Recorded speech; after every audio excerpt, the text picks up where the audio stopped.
Hello, everyone, and welcome to today's Alta Live. My name is Beth Spotswood. I'm the digital editor of Alta Journal, and I am so excited to welcome you to today's conversation with illustrator James Ransome.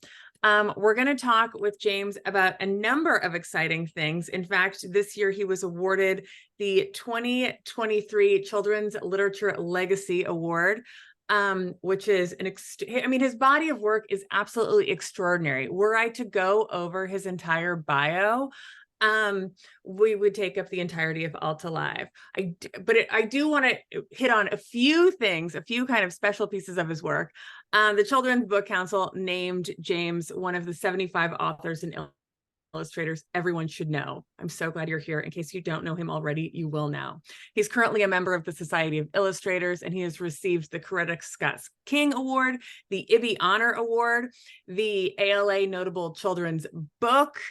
His books have been selected for the Coretta Scott King Award for Illustration, an ALA Notable Children's Book. His books have been on Reading Rainbow. I mean, my God, PBS Storytime. He is also, just as an artist, exhibited works in groups and solo shows throughout the country, and received numerous awards in regards to his work. He's also completed several commissioned murals for the Children's Museum of Indianapolis, the National Underground Railroad Freedom Center in Cincinnati, and the Hemphill Branch Library in Greensboro, North Carolina. He has created a historical painting commissioned by a jury for the Paterson, New Jersey Library, and a poster for the 50th anniversary celebration of the Brown v. Brown Board of Education. His traveling exhibit, Visual Stories, has been touring the United States since 2023, and 2 of his books are banned in Florida classrooms. I want to ask him about that today. Before we dive, and we're going to see some of his amazing work. It is certainly not banned in Alta. In fact, he is frequently, his illustrations accompany a number of Alta articles, stories, and more. So we're going to talk about all of that. But before we do, I need to make my pitch for Alta. Alta Journal is an award-winning quarterly magazine focused on California and the West. If you are unfamiliar with our work, our website, or events we do like this, our California Book Club, I do hope you will check us out. You can join us as a member for $50 a year, get 4 issues of the magazine, a really cool California Book Club hat, our bookstore guide to bookstores of California and the West. You can also join us as a digital member for $3 a month, or just come to our events, sign up for our newsletters. All of those are free. In fact, if you're going to be in the LA area, we're having an event, our next issue. This issue. We're having an event on September 7th at Chevalier's Books in LA, October 25th at City Lights in San Francisco, and then again back in LA, Diesel in Santa Monica on November 1st. We will send you invitations to all of those. There's a Q&A button at the bottom of the screen to ask any questions you might have for James. We will chat for about a half an hour and try and get to as many of those questions, I'll ask them on your behalf, as we can. We're also going to look at some examples of James' work. I'll share a little PowerPoint I put together so we can see what we're talking about. This interview will be recorded and posted to altaonline.com later today. We're going to send you an email this afternoon with a link to that, links to where you can see James's work, buy his books, and anything else that might pop up today. It is so nice to see people zooming in from Texas, Oakland, Washington. Please do let us know. It's great to see where our community is zooming in from today. James, I am here in Novato, California, where it is, as we were just talking, 12:36 in the afternoon. We're still wrapping our heads around the time change. James, Where are you today? I'm in Rhinebeck, New York, right off the Hudson River. Not too far from West Point and Albany. All right. Well, thank you so much. Oregon, Sacramento, Canada. Thank you all so much for joining us today. I want to kind of dive right in, James, and ask you just, start easy. How did you get started as an illustrator? Were you drawing as a kid? Yeah, I was drawing as a kid. I actually knew I wanted to be an artist. I didn't know what type of artist since the 3rd grade. I always liked making pictures. I liked comic books, cartoons. I grew up in a small town that didn't have, we didn't even have an art teacher in my classroom. Even we didn't even have anyone going from room to room with a cart. So a lot of it was on my own, sort of checking out books from the library, anything I saw about drawing on television. I loved Mad Magazine. I love comic books. I would copy those images and make up stories about my friends and I doing different things. So it really started in the third grade on up, and I drew and made pictures for a long, long time. In some ways, it's very. I'm living. I'm still that fourth or fifth grader. You know, on a Saturday, I love just having my comic book spread out around me. The television's on, my paper, back then it was typewriter paper, you know, before computers, and pencils, and just drawing. That was how I spent my Saturdays and my Sunday afternoons, going to church in the morning, of course, in the South. And that's basically how I spend most of my day now, doing the same thing. The television is on as much, mostly it's music. I usually listen to jazz when I'm in the studio. But when I'm not, you know, sometimes I throw a movie on in the background where I just want to hear some chatter because I need to hear people talk sometimes. Dang. Say again? That's interesting. We've had a few artists on before, and it's always interesting to hear what some people need absolute silence. Yeah, wow. Others need white noise or, you know, whatever it might be. You just throw on a movie. So if I'm, especially if I'm working near my drawing table or painting table, which is where I'm at now, a movie will sometimes keep me, or a series, you know, any of the series, you know, you can think of, and that just sort of keeps me here. I'm listening to it. I'm not really watching it, but sometimes you get lonely. But I live out in the country. I say New York, and people usually think New York City, but it's not New York City. I'm literally on, all I see is trees and grass outside. So it's very quiet. And sometimes the quietness sort of, I don't know, makes you feel a little eerie, like, I don't know. So I want to hear something. I want to hear people talk. I want to feel like there's something going on and the world's moving and I'm here working. I like that a lot. So I was thinking kind of like, as we talk, we're going to go through some artwork. Folks, I mean, James's body of work is extraordinary, and I really encourage you to visit his website, to check out his work. You can find it in almost any library in states other than Florida.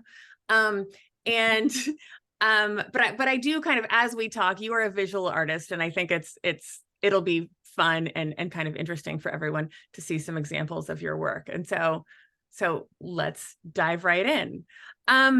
You work in many mediums. You're a painter, you've done murals, you are an illustrator, you do children's books. I know you write, or you kind of collaborate with your wife on many of them. But so which was your kind of first medium? Well, when I was in college, I was a pure oil painter. And that was my dream. I was going to do oil paintings. I was really interested in sports scenes. I was going to, do sports images.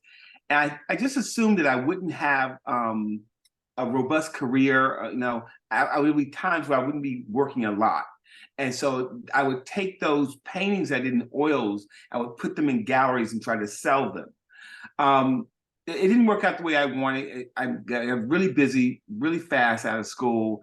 And the oils sort of morphed into acrylics because although I use dryers and they dry pretty fast, which is always a big thing, I wanted a different look. I didn't want the meatiness of oil paints. I wanted something that worked with the print medium and just felt flatter because this idea of sort of adding something to it became interesting to me.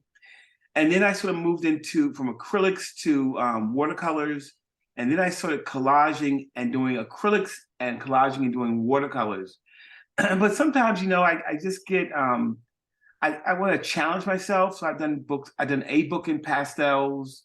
I tried different things, different media. I haven't done a book digitally yet, which I hope to do one day. But often when I get to the computer and I'm sitting there pressing buttons and moving things around, I lose interest. I just like holding things. I like cutting things and tearing things. So, that's gonna be the hardest part about working digitally. And I have nothing against digital work at all. It's just for me, it gets a little, I don't know. I feel like George Jetson, put the cards, working, just sort of pushing buttons all day. It's like, I don't know. I want to, I lose interest really fast when I'm doing that.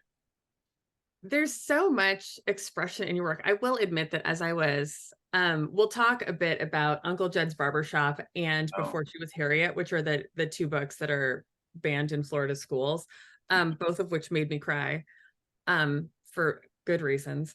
yeah. But there's so much emotion in your work. And one question I asked you, I think it's later on in the slideshow, Mhm. your representation of children of color, of American history, including the difficult parts of American history Sure. that Yeah. um, is really fascinating. And I wanted to I don't want to stop on every single photo, but this one is really, really interesting to me. Can you tell me a little bit about it? Oh, sure. This is Frederick Douglass, reading. So he got a job working at the shipyard, but he never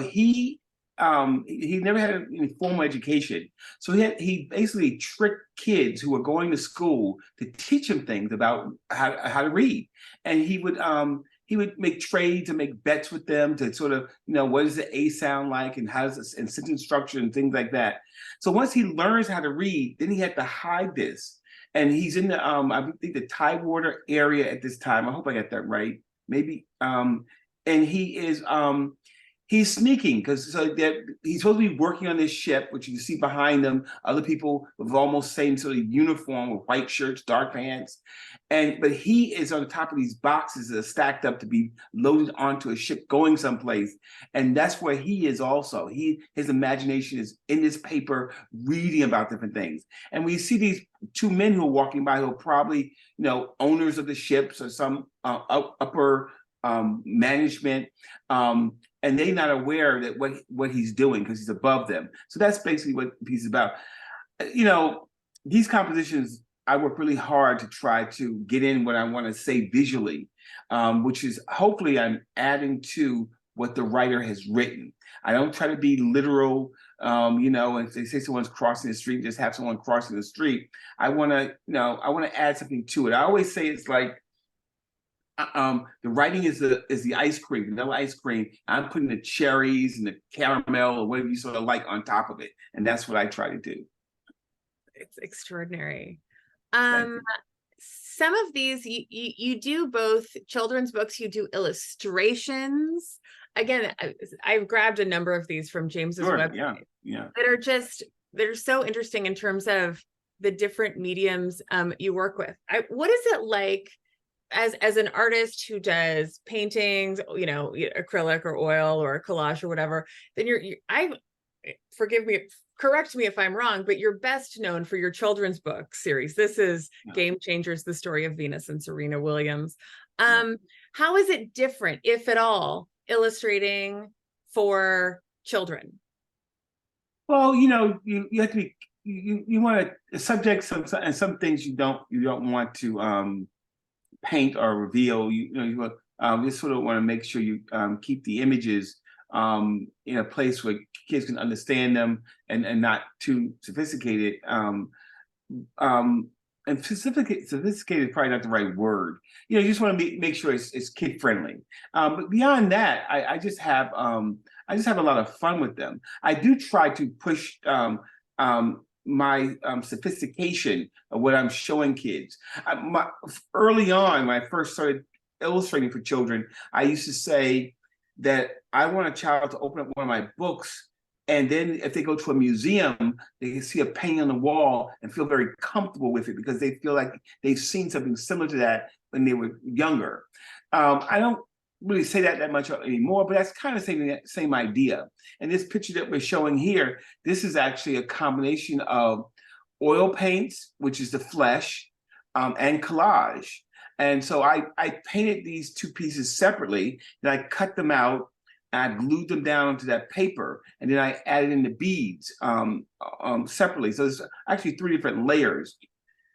So it's those are the things that makes it exciting. I remember being in the studio working on this piece at the same very desk I'm at now, and how excited I was about doing something that was different and fun. I just it's hard for me to just sort of repeat the same things almost over and over again.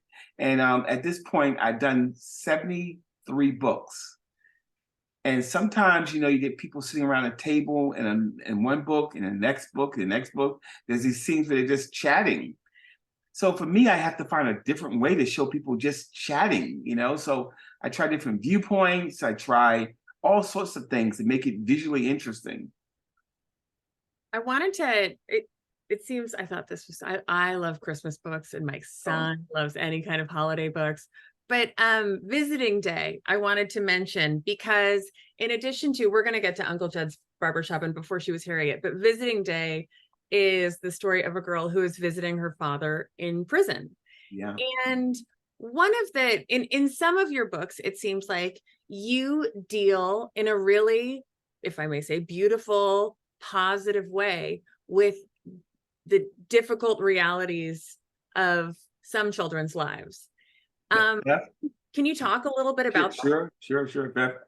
When I read this manuscript from the wonderful writer Jacqueline Woodson, who's gone on to be ultra famous, I actually cried because it did touch a personal note with me, because at that time my brother was incarcerated, and I thinking about his children going to visit him, and I could really relate to this book. So, and Jackie, who wrote this, had no idea about I never talked to her about it. The editors knew nothing about it. It just landed on my desk. So I guess I bring that sensitivity with me. Kids have to, unfortunately, deal with some pretty rough things. And there needs to be conversation and dialogue about that. And that's, one of the reasons why books like this exist. And so, it's a pleasure to be able to sort of walk that line and have something for those families to sort of go to and help them find some answers. It doesn't answer on the problem, all the questions. But I remember when I was a kid, I had a cousin who was incarcerated. I went to visit him. It was sort of, striking. It wasn't like the movies that I saw. So I can relate to that as well. But this was a tough subject. What's interesting is the person who's playing the part, to me, he's the most corporate a person you ever met in your life. He's a childhood friend from New Jersey, met in high school, and he is like Mr. Corporate. He's extremely successful. He's probably hasn't even driven past a prison ever in his life. You mean the model for this? Yeah, the model. Yeah, I use real models. And sometimes I use real models, and that's his real daughter. That's his actual daughter. I'm posing with him. She, I think, is a lawyer now. This is how long this has been, but yeah, she went to Brown, Ivy League. She's just like, her whole family's just like, those perfect American families. But and they're playing these parts for me. You seem to, not only tackle subjects like, Serena and Venus Williams. There's a ton of history, a ton of sports history in your work. I noticed also a ton of American history as it relates to Black Americans, to kind of the difficulties in our past. But there's so much emotion here that now, as you point out, this is a real father and daughter that you've used to father and daughter. I think that, the authenticity really comes out. I think that's what happens when, because when I'm asking them to hug like this, he's hugging his daughter and she's hugging her father, and they really do have a close relationship. So, that's what's going to give me that emotional parts that you can't get sometimes when you don't use reference, or when you have two strangers. I guess if you have high quality actors, which I don't have access to, I could get something similar to this. But I'm not interested in. I worked with someone once who had some acting background, and he said, "So what mood do you want me to be in?" I was like, "I don't know. Just pick that box up and walk." Some mood. So I couldn't really relate to that. But having people, and I think about that sometimes when I do use models. I need this emotion, so maybe I should ask this person, because they have a connection, versus that bringing in strangers. it just helps. It makes it more comfortable for everyone. It also is interesting that, kids tend to have a pretty good, forgive me, bullshit detector, even little kids, And so Yeah, if it rings true to a yeah, kid, that's who you're trying to connect with. yeah, This is a piece, this is just one of my favorites of yours that you did for Alta, a story written by Keenan Norris, who's one of our yeah. contributors also. I Yes. just, One of my favorites also. I really, I mean, you can't, I haven't seen this in a while, and it came up on a screen. Wow, I really, I remember working on this. It was the first piece, working with John, and I had so much. It was fun. It was challenging, and I really do. I still like it a lot. I love his cowboy boots there, and the way you see the dog, the man, and the boy together.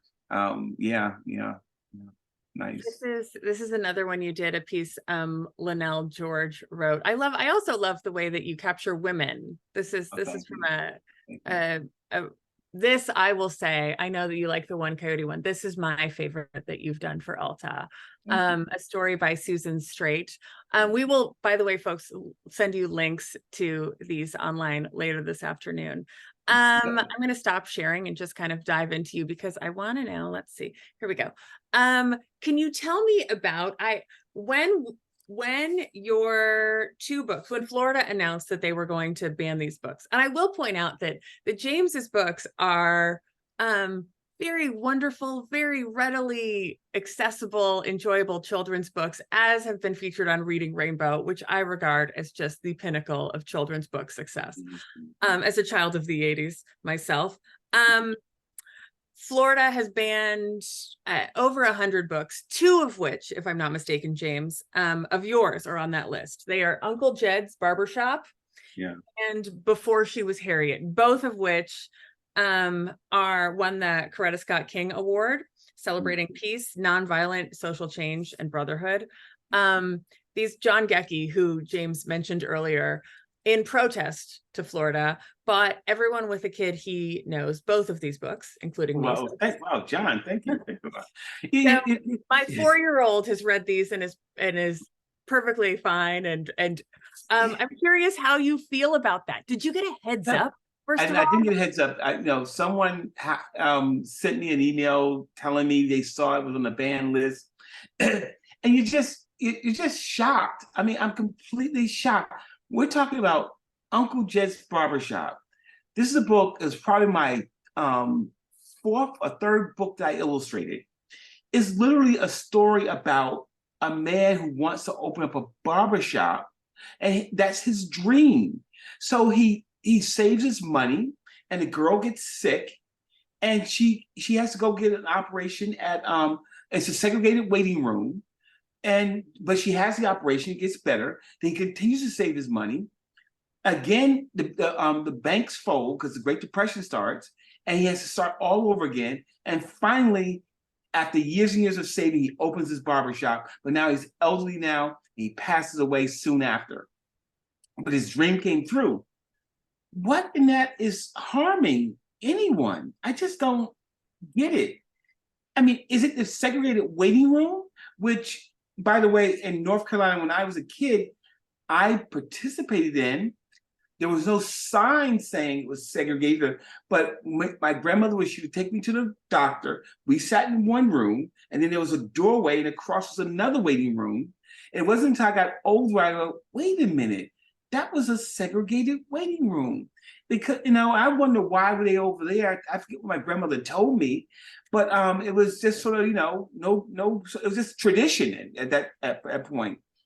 But I'm not understanding why in Uncle Jed's Barbershop. Like, what is it? I mean, he's not harming anyone. He's just cutting hair. no, and And then Uncle Jed does not have any kind of commentary on the state of American affairs. He's just no, talking he's not about talking about politics, anything. Right. I mean, literally, we're talking about a guy who, and we don't even know what he's doing while he's not working. Well, we know how he's cutting hair. He's going from house to house on a horse, cutting people's hair. But he's not making any commentary. He's not, I mean, he's not doing anything to, political at all. And then you talk about, Before She Was Harriet. is the story of Harriet Tubman, and it's a biography. And it just tells you what she does. She's a suffragist. She fights in the Civil War. She helps soldiers. Um, she buys a house for her parents. Once she frees them.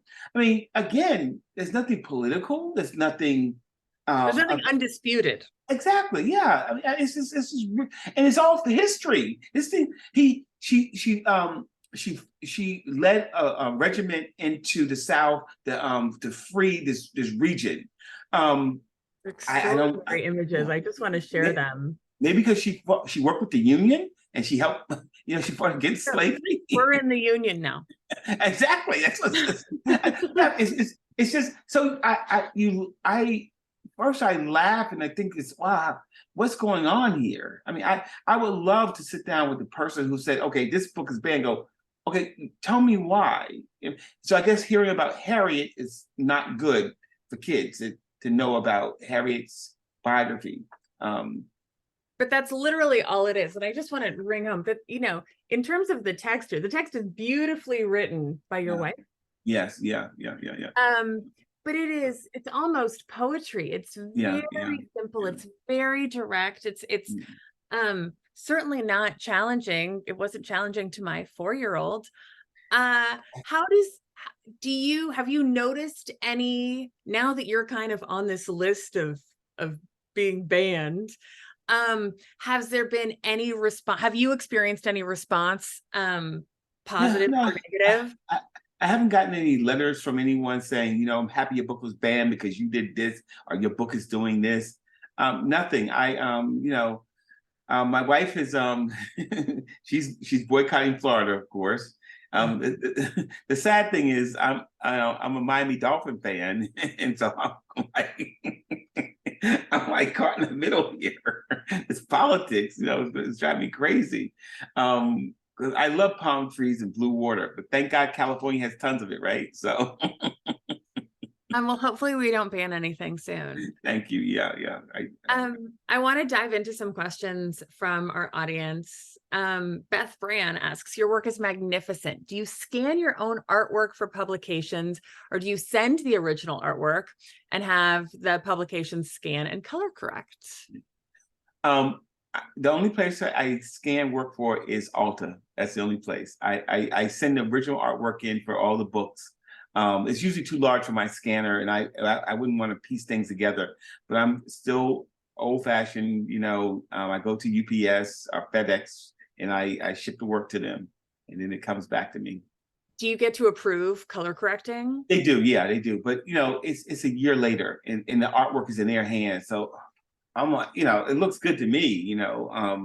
I can't remember, a year later what if the color, that blue is the actual blue or not. It looks, so, but yeah, they make an effort to do it. And they have the rooms they go into, and I trust them, and they have the original artwork there with them as well. They do a really good job. It's gotten much better over the years. In the early days, I've had some issues when things got a little too dark or something. But it's much better than it was before. Yeah. Kevin asks, who do you consider your primary influences? Oh, well, it's a long list, but we were holding up the book Uncle Jed's Barbershop before, and in that book is Jerry Pinkney, who is the person playing the grandfather there, Uncle Jed there is my father-in-law, who's no longer with us. So it's always a special book to see that. And that young girl who he's pretending to cut the hair of, she has a child now. She's in her 30s now. So these people grow up. She's captured in time there. But Jerry Pinkney is in that book, and that book is dedicated to Jerry Pinkney, who's a famous children's book illustrator who mentored me for my 32-year career in doing books. He's was my mentor. He passed away 2 years ago, so of course we always miss him. But a lot of people I look at early days. It was Mary Cassatt and John Singer Sargent. Today is probably more contemporary people like Carrie James Marshall is a big influence. I also like the work of Henry Taylor, who's a California artist. Can't wait for his show to come to the Whitney which is opening in October. But a long list of people are people. Usually, I'm more prone to post impressionists. I like people who do something, who take the figure, they do something to the figure. I'm a big Richard Diebenkorn fan, which all you California people should be very aware of. He's one of my absolute favorites, from his figures to his abstractions. You know, again, and I'll be here all day if I Okay, named all all right. of them. Yeah. Those are great. Can you tell us a little bit about your work doing murals and how that comes to be? Are you really out there by yourself? No, that's exactly what I was going to talk about, because I always feel like I'm not really doing murals, because all the murals I've done have been done in my studio, and they scan them and they basically glue the scans onto the wall. So I'm a cheater. I'm sorry. I'm not on a scaffold. I'm not the painting, you know, like that, you know, and running like 10 miles, like, oh, it looks good, and running back. I yeah, so mostly they're large paintings. You know, when I was asked to do the murals for the Underground Railroad, they told me I could work as small as I wanted to, which seemed really odd. And we were talking about the time before, but I can't wrap my head around working really small and you're gonna blow it up to be really big. I just feel like something's got to go wrong there. So I actually did work large paintings. You know, they're probably 60 by 40. The good thing about that is they actually purchased the paintings, the paintings they purchased. So they're done on large canvases, and then they scan them and they glue them onto the wall. That's how it's done. Sorry. No, Even ones for all, well, it's only one, the library in North Carolina was original. That I did here in the studio, and I actually drove it down and we assembled it there. And that was probably because the technology was too new when I did that mural to not use that digital print, which is what I did for the library in Poughkeepsie. Maybe 3 years ago when I did that, we talked about that in advance, and that was a better way to do it. And that's how. Matt asked, thank you for the honest answer. You're welcome. Matt asks, what children's books or children's book illustrators did you like as a kid? What was your favorite children's book? Well, I didn't see a lot of books growing up. You know, I grew up almost in what I'd like to call, I was like a book desert. Um, you know, oh God, just slipped my head. Snow Angels, Peter, is that his name? That book I was aware of. I saw that in school. Um, Ezra Jack Keefe's book, Snowy Day. Someone will correct me. Snowy Day, I believe it's called. That was a book I do remember seeing as a kid. But I didn't see a lot of. I'm gonna find it. Yeah, I didn't see a lot of books as a kid, because again, I lived with my grandmother. There's no bookstores around. The only books were available in the library, which I checked out. It's interesting, living in that desert, I always was attracted to books. And you know, taking books out of the library in school was something I did often, bringing them home. It was probably the pictures I was attracted to, and copied those pictures. I remember moving to New Jersey, to Bergenfield, New Jersey, where I went to high school, and there they had this amazing art program, and that's where really sort of rejuvenated my interest in drawing and painting, and giving me a sense that I could maybe do something with it. It was in Bergenfield. Well, what you won't believe is we had 8 art teachers at one time, and everything you could imagine. So I went from zero to everything. It's just truly like night and day. And I remember, you know, as soon as I landed in that town, first thing I did was get a library card, you know, and this wasn't my parents pulling me there saying, get a library card. This was me going, oh, there's a library in town. I just always had a thing for books. I would order books from the paperback books from the back of Mad Magazine. They had their own sort of books they were making. And again, so I always sort of this kid who just sort of, you know, I want books. And if I would have grew up, you know, I probably would have been a writer if I would have grew up around more books as a kid, because I've always liked stories, but I also like pictures too. So, you know, I'm glad you became an artist. John Gecky, our creative director, is the one that you work most closely with, and he has forbidden me from showing your next piece for us, which is in our next issue, an incentive for everyone here to subscribe to Alta Journal so you can see more of James's work, originals that he does for Alta. But other than that, can you tell us what's coming up next for you? Sure. First, I want to say, you guys, people in California, you're so lucky to have this magazine. I mean, it's so amazing. I love the stories, the illustrations, the size. So fortunate to have it. I'm very lucky. I'm envious living here on the East Coast. But the next thing, I'm working on a book right now, which is moving really slowly. It's a book. It's a wordless book, so I guess I wrote it, although there's no words. And I'm dealing with another one of those issues, Beth. It's about a family that's homeless. So they're not living in a shelter. Sometimes I like to sort of talk about the people who are around us, because we make assumptions. So I say homeless, I think people are, I should say, unhoused. People automatically think, living in a shelter, but there are people who we come in contact every day with, and they just don't go home to a house. Maybe they sleep in their car at night, maybe sleep in a train station, a library is open late, or some fast food place is open late. And, maybe it's not that they're not working, they just can't afford housing because of the high cost of living. For rent and places like that. So that's what I'm working on next, is that book. Wow. I'm working on it now. I shouldn't say next. Well, please let us know when it's done and out and ready to talk about, because we will be excited to see it. Thank you. James Ransome, we've gone over time. I am so grateful. So very grateful. I know how busy you are, for you to take the time, the East Coast time, to join us here in California. We will provide James's website. James, what's your website URL, right? It's basically jamesransome.com. Oh, here, I got it right here. I'm going to put it in the chat, but we will send this. Again, this interview has been recorded. We're going to send a link to that, as well as links to me also, because I want to post about it. I forgot to post about this, so I'll post about it. I will send it all to you.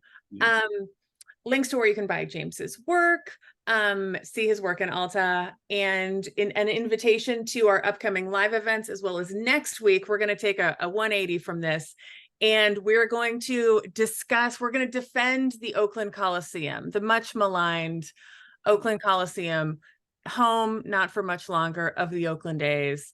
So do join us for that conversation. James, you're a sports fan. I grew up hearing about the Oakland Raiders. Oh my God, those big great days. I have a football book about the history of football. Of course, I think that stadium's in there, but Ray Guy is in there for sure. Sports people. I mean, check out James's sports illustrations as well. His kids' sports, they're fantastic for me, a non-sports lover. But anyway, do join us for that. Check your email later today. Support all books. Don't ban any books. And with that, James Ransome, such a pleasure to talk with you today, and always such a pleasure to see your work in our magazine. Thank you so much. Thank you. Take care. I'm coming to California soon, one day. Come visit us. Don't worry, I will. Actually, yeah. Well, I'm gonna really try to make that work.